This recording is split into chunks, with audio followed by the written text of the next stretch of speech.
Hello और everyone, यहाँ welcome मैं बैक सेक टू रही माय हूँ व्लॉग्स। सैंडविच। और यहाँ शुरुआत हो रही है मेरे ब्रेकफास्ट से। और यहाँ मैं सेक रही हूँ आलू के सैंडविच। ये एक मैंने सेक लिया है। ये है मेरी आलू की और प्याज की स्टफिंग।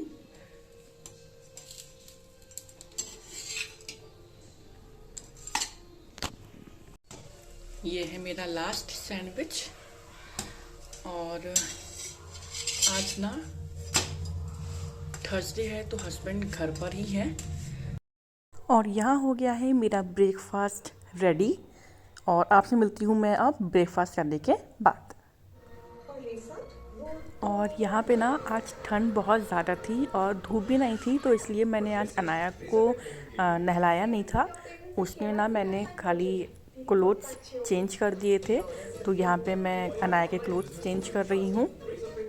और अनाया ना इस समय लेटी हुई है उठ और के मैं उससे बैठोगी कह रही थी अनाया? कि अनाया उठ के बैठ जाओ, उठ के बैठ क्योंकि ना जाओ। बच्चा बैठा होता है तो कपड़े चेंज कराना कंपैरेटिवली इजी होता है, बजाय जबकि जब वो लेटा होता है, क्योंकि बार बार ना इधर उधर करके करवट दिला के फिर कपड़े उतारने पड़ते हैं।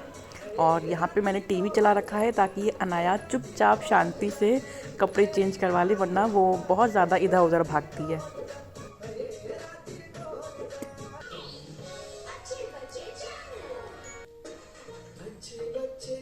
ये अभी बज रहे हैं 2:15 और यहाँ पे बहुत अच्छी धूप हो रही है।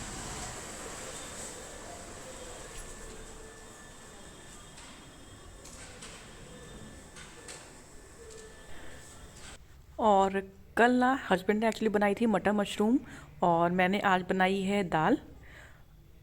तो ये है हमारी लंच की थाली, जिसमें है दाल, रोटी, मटर मशरूम, थोड़ी सी आलू मटर टमाटर की सब्ज़ी और साथ में चटनी। तो फाइनली मैं आप लोग के साथ अपनी लंच की थाली शेयर कर पा रही हूँ।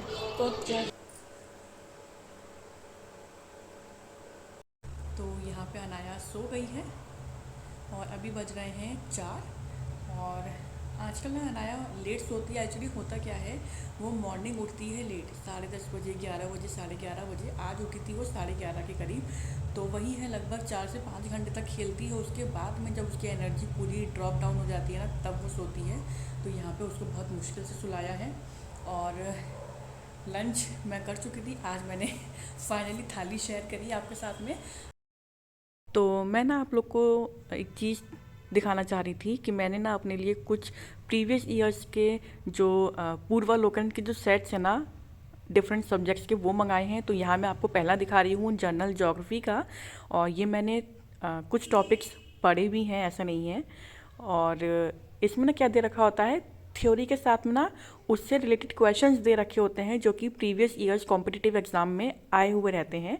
और जिन क्वेश्चंस को ना मैं नीचे आंसर बॉक्स देखे बिना आंसर देती हूँ, तो मैं उस पर पेंसिल से टिक कर देती हूँ कि मुझे पता रहे कि मेरे इतने क्वेश्चंस अपने आप से सही गए हैं। और हस्बैंड से मंगाया था मैंने हाइलाइटर, ताकि जो मेन मेन हेडिंग्स रहती हैं, जो मेन पॉइंट्स हैं, उनको मैं हाईलाइट कर दूं, ताकि मुझे रिवाइज करना इजी रहे। और आज मैं सोच रही हूँ कि इंडियन हिस्ट्री पढ़ी जाए, क्योंकि एक सब्जेक्ट लगातार पढ़ते रहो ना तो थोड़ा सा बोरिंग होने लगता है। तो मैं देखती हूँ कौन कौन से टॉपिक्स हैं जो पहले मुझे पढ़ने हैं, ताकि मेरा इंटरेस्ट आए। इसमें देखिए आपको ना इस तरह के क्वेश्चंस मिल जाएंगे। पूरा आपको थ्योरेटिकल पार्ट भी मिलेगा, और उसके बाद में जो क्वेश्चंस आए हुए रहते हैं ना पिछले 10 साल में, हर एक एग्ज़ाम में वो उसमें इंक्लूडेड रहते हैं। ये देखिए यूपीपीएससी में 2009-10 में, ये यूपीपीसीएस 2003-2002 में लगातार पूछा गया है। ये यूपी आरओ में 2016 में क्वेश्चन आया था। तो ये पिछले 10 साल में जो भी यूपी गवर्नमेंट ने एग्ज़ाम्स करवाए हुए रहते हैं ना, और जितने भी पीएससी एग्ज़ाम्स हुए हैं, उन सभी के क्वेश्चंस इसके अंदर इंक्लूडेड रहते हैं।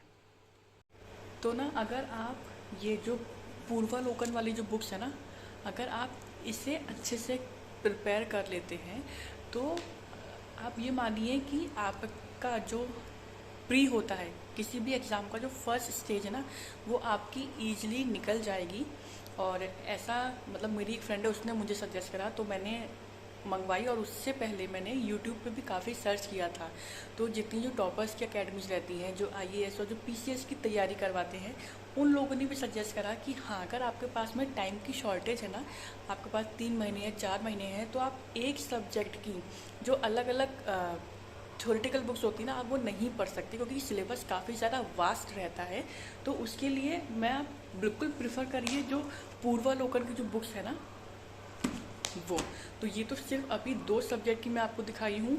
मैंने टोटल 7 सब्जेक्ट्स की बुक ऑर्डर करी हुई हैं। तो कुछ मुझे रिसीव हो गई हैं, कुछ ऑन द वे हैं। और अब रही मेरे स्केड्यूल की बात कि मैं कैसे पढ़ती हूँ, तो चलिए वो भी आपको बताती हूँ मैं। तो आज ना मैं स्टार्ट कर रही हूँ इंडियन हिस्ट्री। और ना मैं आपको सच बताऊँ तो मेरे पढ़ने का जो स्केड्यूल रहता है, वो टाइम आता है जब अनाया सो रही होती है, जैसे कि अभी। अब अनाया तकरीबन 2.5 घंटे तो सोती ही है, तो वो 2.5 घंटे टोटल मेरे हैं। तो उसमें मुझे मैनेज करना है कि मुझे कितनी देर पढ़ाई करनी है, कितनी देर मुझे देना है काम के लिए, अगर कोई काम मेरे पेंडिंग पड़े हैं, या मुझे डिनर की तैयारी करनी है तो उसमें मुझे कितना टाइम देना है।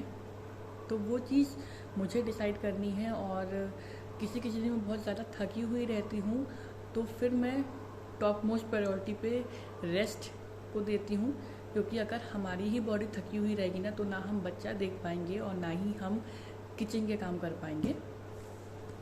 तो ऐसा है। और मैं ना सबसे पहले इसमें आज शुरू कर रही हूँ एंशिएंट हिस्ट्री। और इसमें सबसे पहला जो टॉपिक है वो है स्टोन एज का। क्योंकि ना अगर मैंने ज़्यादा हार्ड टॉपिक स्टार्टिंग में उठा लिया तो मुझे इंटरेस्ट नहीं आएगा। तो इसलिए सबसे पहले ज़रूरी ये है कि हम कोई आसान सा टॉपिक लें जिसमें इंटरेस्ट भी आए और हमारा जो एक फ्लो होता है ना, वो बन जाए। तो आज सबसे पहले मैं शुरू कर रही हूँ ancient history of India, stone age, जिसे आप कह सकते हैं पाषाण युग।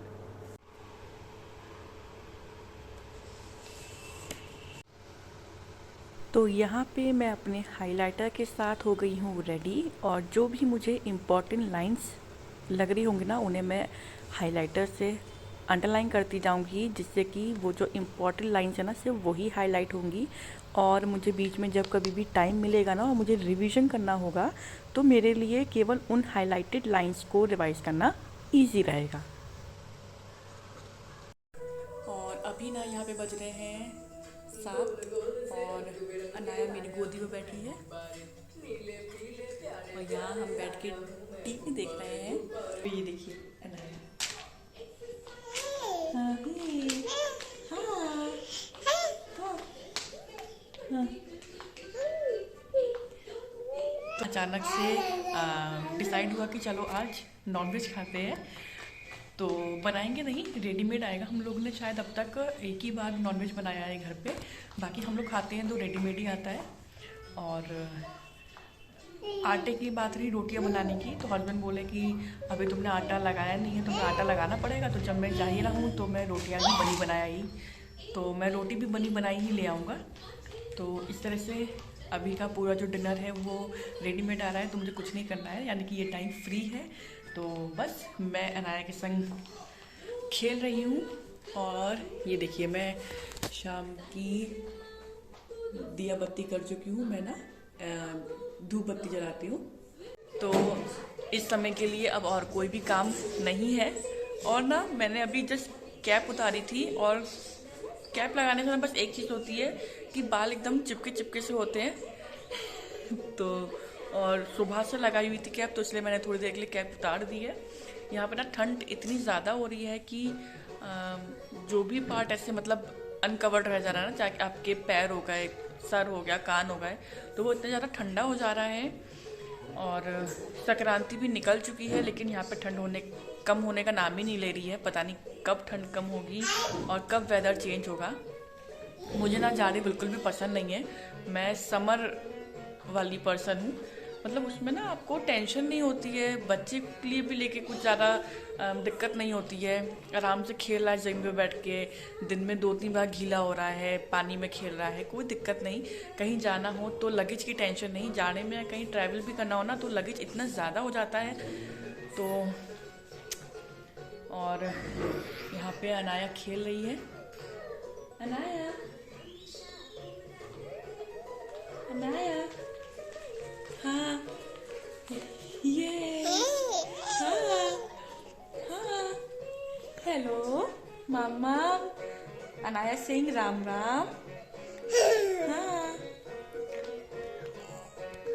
मैं आज का व्लॉग यहीं एंड करती हूँ और उम्मीद करती हूँ कि आपको मेरे व्लॉग्स पसंद आ रहे होंगे। अगर मेरे व्लॉग्स पसंद आ रहे हो तो मेरे चैनल को सब्सक्राइब और मेरी वीडियो को लाइक करना मत भूलिएगा।